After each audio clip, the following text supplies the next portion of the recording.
Assalamualaikum warahmatullahi wabarakatuh. Perkenalkan, nama saya Kristianto dari Prodi Agribisnis. Saya di sini akan menjelaskan tentang perkembangan tabel periodik unsur. Ya, semua unsur di alam pertama kali dikelompokkan menjadi logam dan non-logam. Karena pendapat ini terlalu umum, sehingga banyak para ilmuwan yang ingin mencoba mengelompokkan menjadi lebih spesifik. Pertama itu hukum Trade-Dobereiner. Para ilmuwan pertama Johann Dobereiner. Pada tahun 1817, Johann Dobereiner menyatakan unsur yang mempunyai sifat serta disusun sesuai kelompok yang terdiri atas 3 unsur akan menunjukkan keteraturan.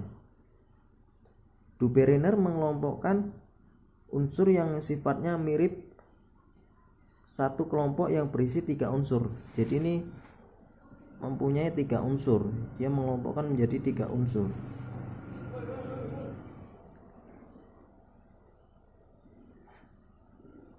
Padahal unsur yang sifatnya mirip bukan hanya 3 tetapi banyak.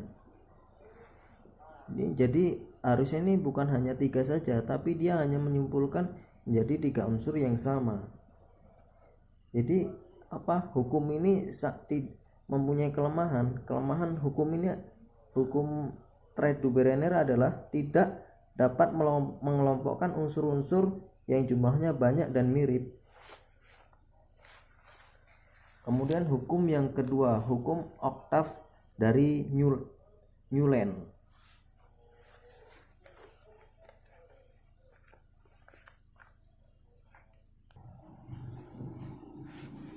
John Newland tahun 1964 mengelompokkan unsur berdasarkan kenaikan nomor massa atom.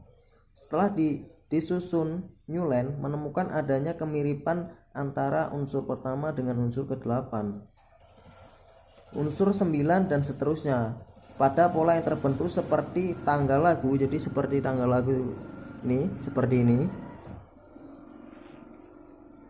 Terbentuk suatu oktav 8. Jadi oktav 8 ini kan, yang berarti tanggal lagu ke-8 bunyinya sama dengan tanggal lagu pertama. Jadi tanggal lagu yang pertama dan ke-8 ini bunyinya sama.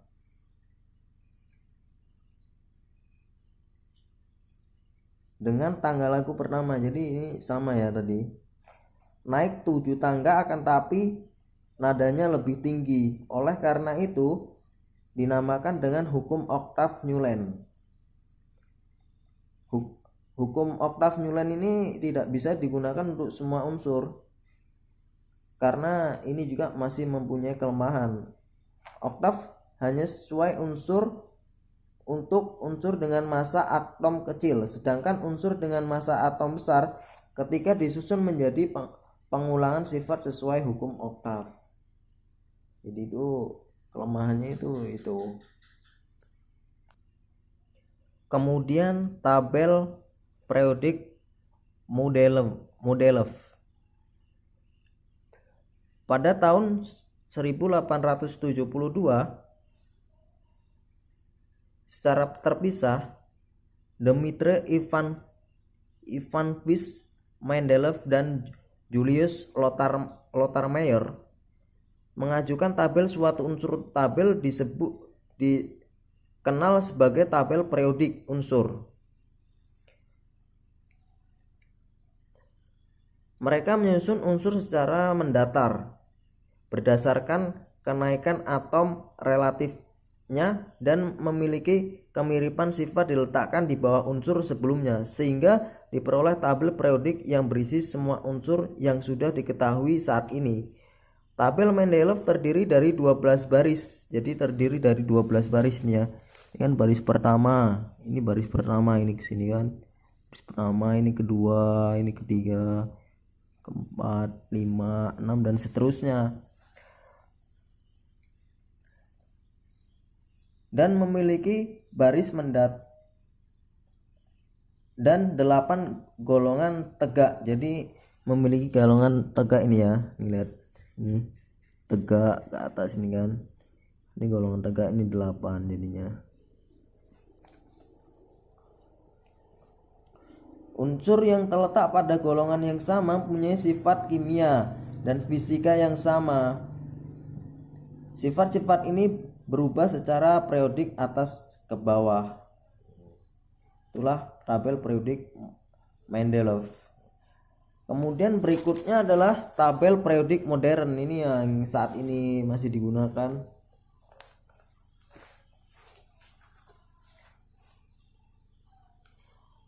Ini tabel periodik ini saat ini mana ini ya.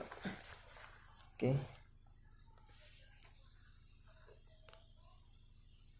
Kelihatan ya. Tabel periodik modern disusun secara mendatar berdasarkan kenaikan nomor atom. Baris unsur-unsur yang disusun secara mendatar pada tabel periodik modern tersebut dengan periode, sedangkan kolom yang tegak disebut dengan golongan. Jadi apa?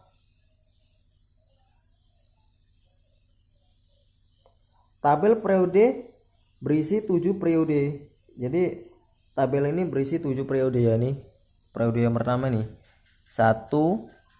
Ini periode kedua, ini periode ketiga, keempat, kelima, dan keenam, dan ketujuh ini periode. Dan 18 golongan. Jadi ini golongan itu yang ini nih, yang ke bawah ini. Jadi 1 2 3 4 ini 1 2 3 4 5 6 7 8 9 10 11 12 13 dan seterusnya. Periode pada satu terdiri dari 2 unsur ini pada satu ya, periode pada jadi ini 2 unsur. Terus yang kedua dan ketiga itu terdiri dari 8. Ini 2 dan 3 ini terdiri dari 8 ya. 1 2 3 4 5.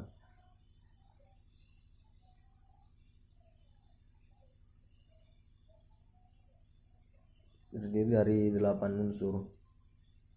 Kemudian periode 4 dan 5 terdiri dari 8 unsur 4 dan 5. Kemudian ke-6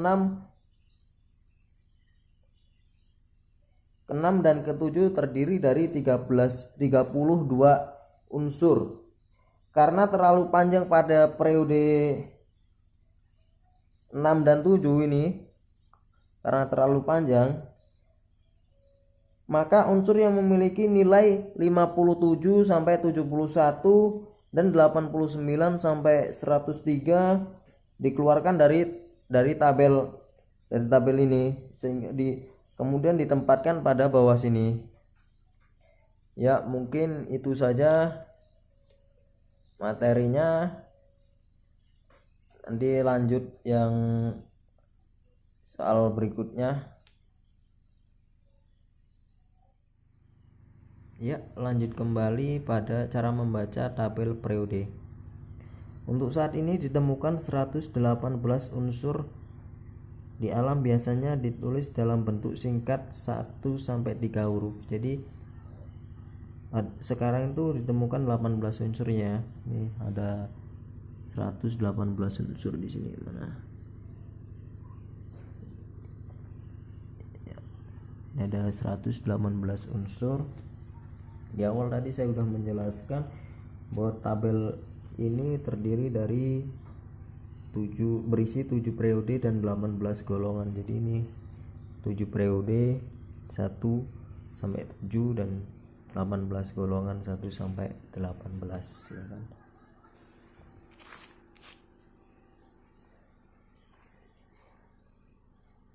Ya, kita ambil contoh tadi yang tulis dalam bentuk singkat tadi kan seperti ini. Hidrogen itu disingkat menjadi H besar. Kemudian lithium disingkat menjadi Li. Jadi L-nya hurufnya besar, kemudian yang kedua itu harus huruf kecil, jadinya Li. Kemudian ada sodium. Sodium itu disingkat menjadi Na. Jadi N-nya besar, A-nya harus kecil. Tuh. Kemudian seterusnya.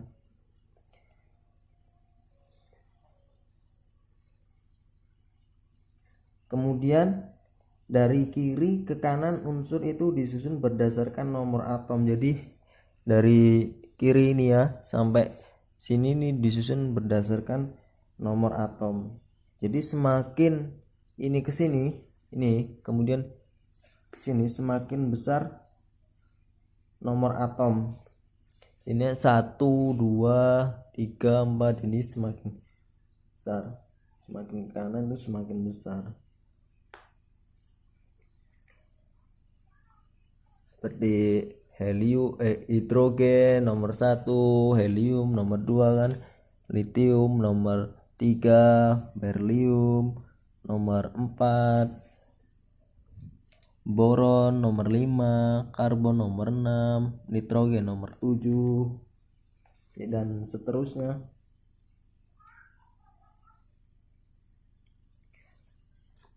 Dan tabel ini dibentuk berdasarkan warna juga. Nih ada warna merah, oranye kan. Yang warna merah ini alkali metal, kemudian warna oranye alkali earth, warna hijau muda tungsten metal, kemudian warna hijau basic metal, warna biru semi metal. Kemudian kita perhatikan lagi nih kan, nih seperti ini. Nah ini gambarnya nih, ini yang ambil contoh yang ini ya, nih yang ini 1 ini adalah nomor atomnya nih, nomor atom. Kemudian H ini simbolnya. Kemudian yang hidrogen ini namanya. Jadi dari H ini hidrogen itu disingkat jadi H, jadi hidrogen singkat dari H. Kemudian yang bawahnya ini adalah nomor massa atau atomic massa jadinya. Ini nomor massanya. Kita ambil contoh mana ya? Bentar.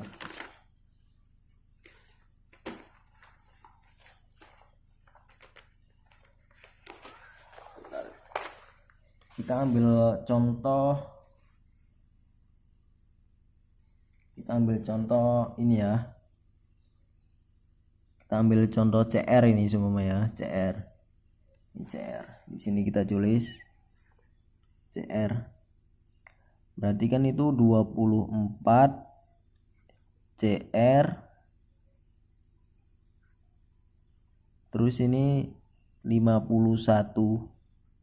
Bawahnya 51. Ini kenapa kalau di 51 di belakangnya koma ini nggak usah kita tulis. Jadi ini 24 ini adalah 24 ini sama dengan nomor atomnya. Jadi nomor atom.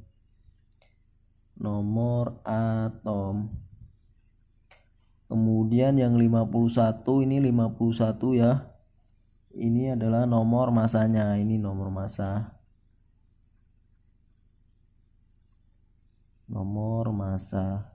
Kemudian CR-nya ini adalah lambang unsurnya. Jadi CR ini adalah lambang unsur. Lambang unsur.